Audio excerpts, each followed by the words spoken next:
دەکرێت بگوترێ یەک دوو هەفتەیە تا ئەندازەیەک ڕەوشی سیاسی لە عێراق ئارامە بە بەراورد لەگەڵ هەفتەکانی پێشووتردا کە خۆپیشاندەران هێرشیان دەکردە سەر ناوچەی سەوز لە بەغدا و هەروەهاش دامەزراوە حکوومەتیەکان. سەلاح بامەڕنی پامنەری دەنگی ئەمریکا ڕاستەوخۆ لە بەغداوە لەگەڵ کورد کۆنێکشنە. کاک سەلاح ماندوو نەبیت و ئەمەوێت بزانم ئەو هێوربوونەوەی خۆپیشاندانەکان پەیوەندیان بەچیەوە هەیە بە هەنگاوەکانی حکوومەتەوە بۆ چاکسازی یا پەیوەندی بە شەڕی فەلوجەوە هەیە؟ سپاس بڵێن ڕاستی بە بەراورد لەگە ڕۆژانی پێشوو وا دیار و بەرچاوە کە خۆپیشاندان بەرەو کەسبووندا دەڕوا.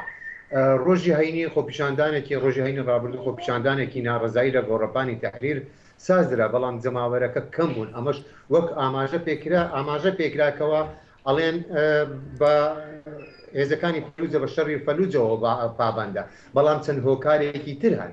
یەکەم هۆکار ئەوە بووکەوە دەزانن مانگی ڕەمەزانە، لە ڕەمەزان خەڵکەکە بە ڕۆژوون و بۆیە ئەم هێزیان نییە کەوا دەربچن.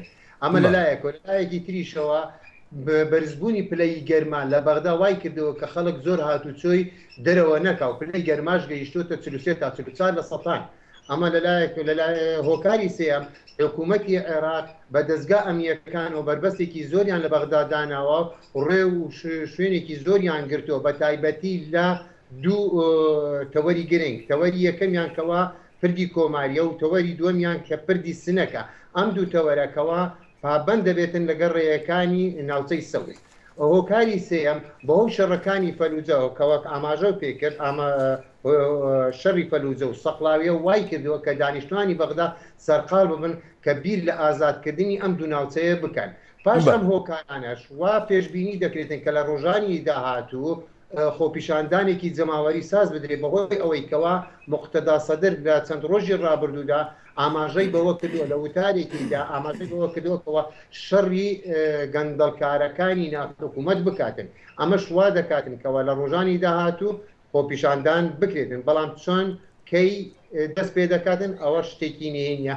ئەمڕۆ کەشکا پێیان ڕاگەاندوو بووین کەوا خۆپیشاندانێک دەکرێت، بەڵام تاکو ئێستا نەکراوە.